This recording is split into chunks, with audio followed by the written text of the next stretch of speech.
Performance anxiety doesn't go anywhere for anyone.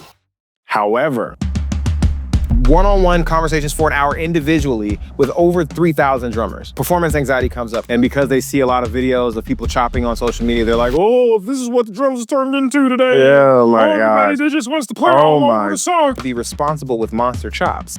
Gotta have monster chops. Welcome back to another episode of DrumCode.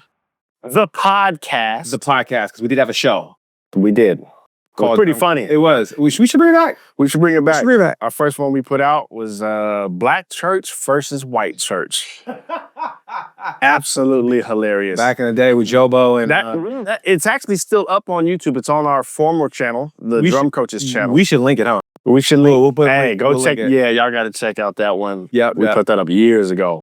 Hilarious. It was funny. We should go back to doing it. Anyway, that's when we thought we were comedians.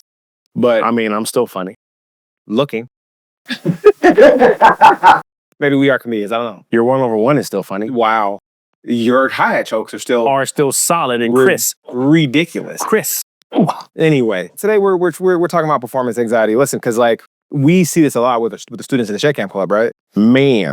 Like a lot in general, but yes, in our club for sure. Yeah, like this is, and a lot of the stuff that we're going to be able to talk about is because this isn't like theory of what we're saying just based on our own experiences. This is literally, we have hundreds of drummers in our club that we see on Zoom live face to face, right? And over the last 3 years, I've literally had over 3,000 one-on-one conversations for an hour.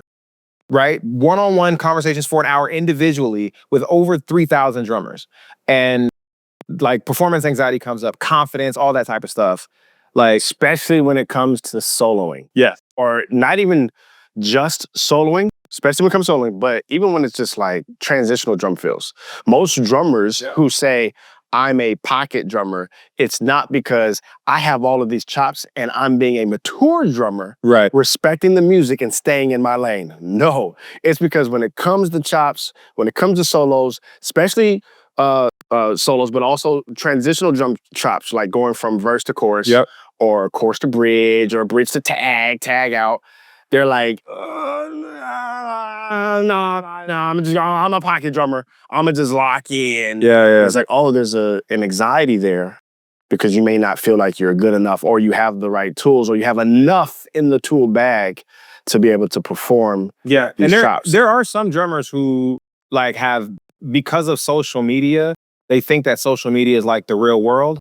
And because they see a lot of videos of people chopping on social media, they're like, oh, this is what the drums turned into today. Yeah, my God. Everybody just wants to play all over the song. God. All because of 60-second clips, 30-second clips that they see. And because But they don't do that when they watch ESPN highlights. They don't say, oh man, all they do is throw Hail Marys on the football field. No, because when you watch the full game, there are strategic plays that are happening before the highlight. Right. But people are fooled and they think that this is all that's happening on social media. And I've talked to thousands of drummers who come to us because they're like, hey, I want to be able to, they'll say like, I want to improve, but I don't want to be like those chops guys. And I ask them, what do you mean by that? And they're like, well, I don't want to just be a guy that overplays. I'm like, okay, well, I get that. Are you saying that you want to be able to play chops, but you just want to be responsible with them? And they're like, yes, that's what I want. I'm like, okay, got it. But like, you would agree that in order to be responsible for something, you have to have it first. And they're like, yes. So then you do want to be able to play monster chops. You just want to be responsible with it. Yes. Okay. And again, you do agree that in order to be responsible with monster chops, you gotta have monster chops, or else you don't have anything. It's like, this is how I relate it. There's guys who, there's drummers who say they don't want to learn this. They're pocket drummers, but they don't have the capacity to be emblazed and be a monster. They just don't have, it's not that they can and they're choosing not to, it's that they can't. And so they're saying these things. That's like the guy who says, oh yeah, I'm super faithful to my girl, but no other girl wants you. Listen, don't you shoot. I'm not gonna say his name. No, I'm just saying, like, that's like, you know who I'm talking about. That's like saying, hey, He ain't even in the room, bro. Wow, he just shot you, family. What are you talking about? You know who I'm talking about. I have no idea. He's about yay high. Whoa. Whoa. Lives about an hour and a half away. What are you doing? Brody. Stop. You are wilding right now. Anyway, man, the point is like that's the idea. Like if a guy says he's faithful, but he's never had you only know if you're faithful if you're been in a situation where you actually had to choose to be faithful, right? Yeah. And so if you don't have chops and you say, well, of course you're a pocket drummer, right? Like you couldn't be anything else if you wanted to. But like if you build the skills to have the ability to, you can still choose to be a pocket drummer at that point. But at that point, you can actually say it's a choice. Oh yeah. You see what I'm saying? And not just the default skill level that you're at, like you have nothing. And so like and again, there's nothing wrong with not playing chops, but I think there's something wrong with demonizing those who can play chops if you cannot. Well, I mean, people like to feed their own ego. Well, I mean, and granted, people have the right to their own opinion. They can think whatever they want to think. It's just not going to make sense to me. Oh, it doesn't make sense to me neither. I was like, bro, if you're garbage at chops, that's okay. It's okay. We're not going to call you garbage. We all know you are garbage. And at any point, you could improve. At any point, and we can help you get there. And you don't have to well, I'm just saying. But at the end of the day, like, performance anxiety becomes a thing because of this too. Because guys will be like, I've been a pocket drummer. I've talked to so many guys that say, I've been a pocket drummer my whole life, but I'm in this band now, and they're actually asking me to play a solo.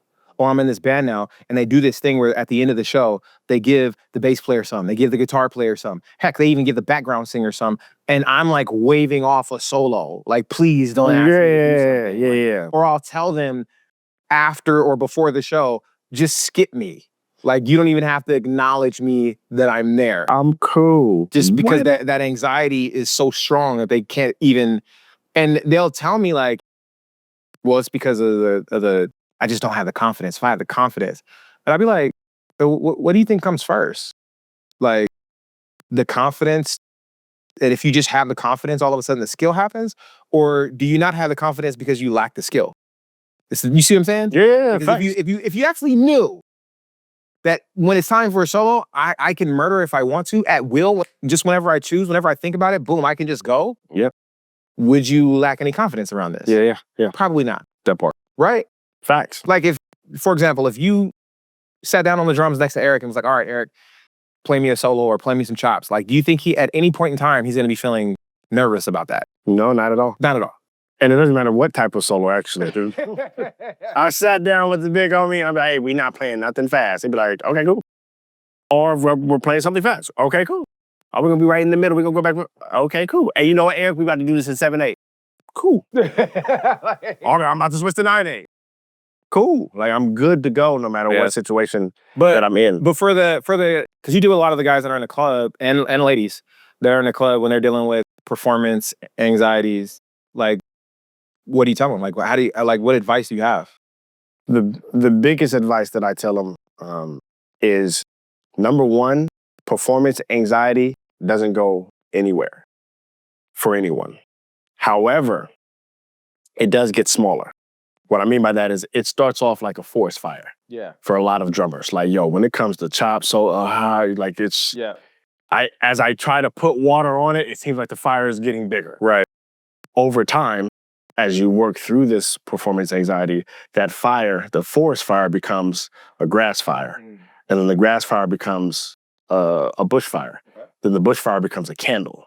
So for somebody like Eric, it's a candle. It's just one of them, like, yeah, you're not worried that the candle's gonna burn the house down. Yeah. Matter of fact, you light candles. We have one in here. You light candles because, hey, it makes the house smell good. We got some incense. We got bop, to make it smell better. It becomes scented candles. It becomes scented candles. Where it's like, no, I'm not worried about, we have a candle literally lit behind the camera there.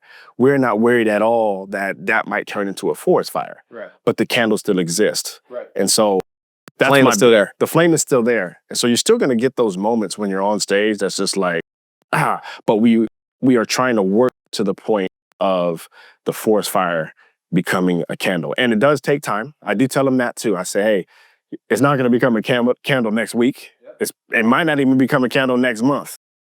It might be 6 months from now. It might be a year. It might be 2 years. It might be 3. We just want to reduce it from that forest fire though. Because anything that's if it's a blaze at a forest fire level, like that's catastrophic. You're in fight or flight. You're not gonna flow. It's like you're too in panic mode. But if we're able to reduce that to something that is manageable, where it's not burning down the entire forest, it's literally contained to this area, well, maybe you can think a little bit. Maybe you can like listen to the music. Maybe you can get outside of yourself. Then when it gets down even smaller, you know, you're like you said, when it becomes a candle, you're using it as an accessory to what's going on. Absolutely. It's now a part of the vibe. Come on. Because if that wasn't in here, bro, I'd be like, fam, it smells ridiculous. I feel like that every time I come in here when you've been practicing. Shut up. Like, good God. But it's also, I tell them as well, sometimes the forest fire comes back when you learned a new concept. Yes. Or you start to tackle something you haven't done before. Yeah. Like you've mastered this, you've turned this into a candle. Yeah. This situation, the anxiety is not as big. Right. But so now we're on to something new. Yeah, it sounds like you're talking about like competence, right? Correct. Like if you go on something new, you're not competent at it because you're a beginner at it again. Correct. And so like, yeah, of course. Like now it's time to get competent at the next thing. But at least you have the fact that you got competent at something before to build on top of. So you'll look back and you'll be like, okay, yeah. I know how to maintain this. Like, I just walked into another forest fire, but I did not walk into this forest fire without the skills of maintaining it. And so you're able to do it that way. And so some people will say though, like, man, yeah, that's cool getting good and all in the practice room and making sure that you know that you can handle the stuff. But still, like, I get nervous before I like go out to play a show. But I think that in those situations, you want to assess and find out what the root is. Like, what's the root of that nervousness? Where does it stem from? Is that nervousness stemming from the fact that you know that you can't play the links that then you need to go back to the practice room, right? You should be nervous. You haven't put in the work and done what you needed to do to make this second nature. And there's that. If you find out that it's like, no, like I get super nervous, but I know that every time I'm gonna play, then this is where you actually have to lean on the truth of the fact that you actually have the skills, you have this down, you know you're gonna perform, and you'll be able to bring that forest fire down. Maybe not all the way completely. Over time though, as you continue with repetitions and doing it, you'll be able to bring it down. So to start off, you know you have the skills, you still feel the forest fire. Well, like, yeah, but you have the skills. So go out there and blaze with the fire that you feel. And then the more that you go out and do that and perform, and the more you do it, the more that you'll be able to control that fire. You'll get used to being on the stage. You'll get used to what it feels like when they call that. And you'll get comfortable because you'll have proof in the reps that you've made on the solos on stage that it was fine. It didn't blow up. And the more times that it's fine, the more you'll feel comfortable with it. It just becomes something that you get used to doing. This is why for a long time, bro, we start practicing with the record button on. I mean, the red light syndrome is a real thing. Yeah. I mean, people think that it's just on stage. No. But that performance anxiety hits when you hit record on any of these cameras, when we're about to, like, if you're recording a YouTube video, or if you're recording anything. An album. Yeah. This is the fact. Which is going to be dropping. Yeah. It's already dropped. Yeah, it's already dropped. It's already out. By the time go check the album. There's a link in the description. Link in the description. We have a new album. Yeah. You know what it is. But the thing that happens, even if you're just practicing and you return that record button on and you know that you're going to watch it back later, like something switches in your mind and that fire starts to grow. That forest fire, that performance anxiety is what we're using. We're using the fire as an example of it. But it starts growing. And you have to, like, if you practice with the record button on all the time, you'll stop being nervous about recording. You just stop being nervous about it. The reason that people get nervous in performance anxiety, though, is that they're really afraid of being judged, right? They're afraid. Getting deep. I'm just saying, like, he's a therapist today. I'm just saying, like, it's the reality. Like you did when you had to back up that singer in G like 15 years ago. What are you talking about? Yeah, I mean, just tell them the truth. That happened. I'm trying to think about the so there was a gig because you play multiple instruments. Yeah. And the first time you had to play in G in church. Oh, it was a disaster. It was a disaster. Oh, he called me like, bro, I have never felt so out of place in my life. It was a disaster. But you followed it up with, this will be the last time. Oh yeah, never again. That I would be this. Well, so, okay. What drove you to say that? Like, hey, what drove you to say this will never be a disaster like that again? Yeah. And then number two, what did you do to make that not be a disaster again? Well, two things. One, the situation is embarrassing and nobody likes to be embarrassed, right? That's the reality. And it wasn't just that other people were judging me. I also knew it was bad. And so I was judging myself, but what I was judging, I wasn't like saying that I hate myself and I'm a terrible person. I just knew that I played bad. Like, this was not good. And I was objective about it. and I wanted to be good. See, that's the thing too. Some people say that they want to be good, but they don't do the things that it takes to get good, which means you don't want to be good. And You just like talking about it. And some of those people don't know what it takes to be good. That's true. But the people in our Shade Cam Club do. That's just a side note. I'm going to come on back to what you was talking about. No, I knew what to do. I just knew that I hadn't done it in the key of G. And so I was like, I'm going to put in the time and put in the work. I don't want that to happen again. I want to be able to. It's something that's limiting me, right? And it's different if you choose not to do something versus something limiting you. And it was limiting me. So I was like, nah, I gotta do something about that. And so I did. So was it the same when it came to your timing at the God Life tour where the whole band hit after me? Because I landed on the 1 and your bad timing made it to where you and the rest of the band landed after the 1. Right. So to fix your timing and the forest fire that happened in that moment, was it the same for you? Did you have to tackle it the same way you tackled the key of G? See, now this part is... I'm asking, was it the same? I'm trying to give you an answer. Okay, answer the question. Answer the question that I asked. Yeah, 100%. Okay, was it the same for you when you try to fix your timing? Because the anxiety you had about timing. No, I actually... No. Can I answer it? Please. Can you please This talk? how you guys know he's lying. Can you please talk? See? You're not answering the question. I am. You're not gonna let me... You're deflecting. Okay, I'm gonna let you finish. I'm done. You sure? It's on you. Okay, yeah. So, you were off. The whole band was on. You were off that time. And how did I deal with that? I went and sat in the car so that I didn't take your head off with my bass. Because you embarrassed all of us. You brought shame upon the whole band. And we all hate you for it to this day. No. Woo. Listen, I was on 1. Everybody else landed on the of 1. Just imagine the show ending. Just imagine the show ending thing that's happening where the whole band is playing this line and we're about to bam, right? The whole band. That's right. And we all do it, but y'all did it late. Sorry about the sneeze, but like it was the whole band. Bam. That's what happened. And then you play y'all was late. No, bro. Because bam. And it's like, yo, what are y'all doing, fam? Oh, I know. This is ridiculous. There's no way that we were all together. We can call Mr. Yay High right now. And you were right. And I'm going to be the one that's right. I just went and sat in the car. This is how you know it was bad. I didn't speak to somebody here the rest of that night, but he called me apologizing in the morning. Oh, you must be outside your mind. He knew he was You must be outside your mind. I'm sorry, bro. You're making me sound like a mark. Absolutely not. That was y'all. You made yourself sound like a mistake. So how did you get through the anxiety of your bad timing? It wasn't my bad timing. And how I got through the anxiety of you screwing up the next time we played was rehearsal, practice. That's always been my whole thing is if I'm feeling anxious about something, if I'm feeling anxiety about something, I am feeling anxiety, especially if it's about my ability to perform. The only way I know how to hack that is repetition. Unreasonable amounts of repetition until like you hate it. Well, what about the drummers that are out there who think they're doing that? Oh, I can tell you now, with the actual facts of speaking to like over 3,000 drummers face to face for an hour at a time, each. Yeah. Separate conversations. Lots of these drummers are not putting in the time. They are not practicing. They think they're practicing, but they're not. They're just playing their drums. A lot of them think that they should be able to achieve the results that they see their favorite drummer play by practicing 30 minutes once or twice a week. That's what they're like. I don't know why I've been playing for 40 years. This is what they say. I've been playing for 30 years. I've been playing for 20 years, whatever extreme length of time they've been playing. And I just keep playing the same fills over and over. Okay, I got you, man. How long have you been feeling stuck like that? I've been feeling stuck like that for like the last 20 years. I've really paid, or even if it's in the last 5 years, I've really noticed it. Okay, cool. So like, how much time are you spending practicing? Man, I'll be honest with you, man. I practice maybe, I get like once, maybe twice a week.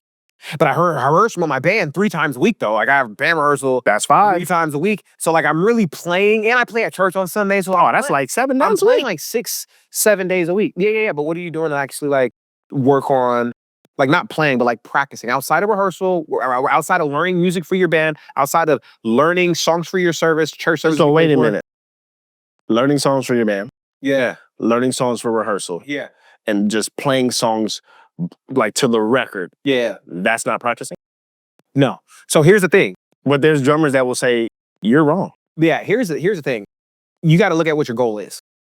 If your goal is to be able to play things that you cannot currently play, if your goal is to be able to play pro-level solos and chops and fills and stuff like that, but you're saying you're playing the same fills over and over, and you tell me that you've just been playing and learning the songs, like does the songs that you're playing in your band require you to play advanced level, pro-level chops, solos, and fills? No, they may not. Usually in the case, they don't, right? Uh-huh. So that means that you're not practicing the stuff that you say you want to be good at. That's like me saying. You was a little tense there when you said that. No, I'm just saying, like, it's irrational. They're not practicing the stuff. So here's the thing. There's nothing wrong with playing some music. There's nothing wrong with playing to your favorite songs. And for guys who are just starting out, like you can make some progress learning how to play songs. You know, if you can play the grooves and try to get those grooves down, like there's nothing wrong with that. But when you're trying to get to that next level, when you're trying to get to a level of freedom that you see your favorite drummers playing with, there's more to it than just playing the songs. This is why I talk to guys who've been playing for 30 and 40 years, but they sound like they really stopped improving after year 3. And they've just been repeating year 3 over for the last 37 years of their 40 years of playing. And so it's because they're not playing the songs and stuff is not bad, but if you're trying to explode your skill set to the next level, playing the music alone could be one of the things that's actually holding you back. Matter of fact, it probably is, especially if that's what you're doing. But most guys don't know what they should be doing to get to that level. But then they wonder why they have performance. You have performance anxiety because you're worried about whether you're not sure that you're going to be able to pull it off every single time with confidence and with consistency. That's a skill issue. We got to get better. We got to practice. We got to put in the time. Well, I don't know what to practice. You got to seek the help. So you got to get assessed so you know what to work on. That was going to be my next question was, what about those who don't know what to practice? So you said you got to seek the help. You got to seek the help. I mean, we do it in the Shed Camp Club, obviously, where the difference with what we do versus what everyone else is doing online is we actually do a full-scale skill assessment. We find out which area of the core 4 techniques is holding you back. We find out where you are creatively, and we literally customize a path to help hammer away at the skills that are holding you back, the actual bottlenecks in your playing, not just random lessons, right? Because it doesn't matter how many lessons are online, bro. Like, you could have 1 million lessons. You literally could. Well, if you have a YouTube... You do have 1 million lessons. You have 1 million lessons. And so... If you have access to YouTube of any kind. Yeah, you have 1 million lessons online. But that doesn't mean that you know exactly what... Like, it becomes... So anyway... To get back to the performance anxiety thing, like, if you're worried about how you're going to perform, this is because you know that you're not at a place where you're going to do it consistently at will, and that is something that you can work on. Then there's the other side of it, and I've experienced this, where I know that we're going to perform this well. We rehearse. I'm not worried about how we're going to perform, but sometimes people wonder, and I think it's more of an artist thing, right? Because we do a lot of original music. How's the audience going to receive this? That's a different level of anxiety. That's completely different. That's not performance anxiety. That's a different anxiety, but it's still anxiety. But yeah, so I don't know. What do you tell people in the club before we hop out and, in this podcast? What do you tell people in the club who hop on and they're struggling with performance anxiety? I tell them that it's normal. Yeah. They're human. And of course, when I said earlier, as far as it being a big force and trying to get down to the candle, I tell them, another thing I tell them is the top of the mountain that they just climbed and they was able to get over this anxiety thing that they were struggling with is just the bottom of the next mountain. 100%. So it's like, it's human. You're human. It's natural. This is a normal thing. You're not on an island. That's why I use that all. Like, hey, you are not by yourself. Right. Even though drummers don't put it out there like that. They be feeling like it's just them. Yeah, especially when you go on social media. Ain't nobody just, dumping on social media like, man, my life is so horrible. I can't play this. They don't do that. But a lot of drummers, a lot of people in general, but a lot of drummers feel exactly what you're feeling. And sometimes even more. It's worse than what you're feeling. So I tell that to almost every club member in the program. This is normal. So you're not crazy. You're not insane. You're not the only person out here. Like, we all go through it. Yep. It is what it is. Well, I think that's it, man. We can call Wait. Hashtag all the way through. Oh, that's way back in the day. Hashtag in all the the way through. comments, huh? If you watched it all the way through. Like, comment, and share. Share. Share the video. That's all the way back.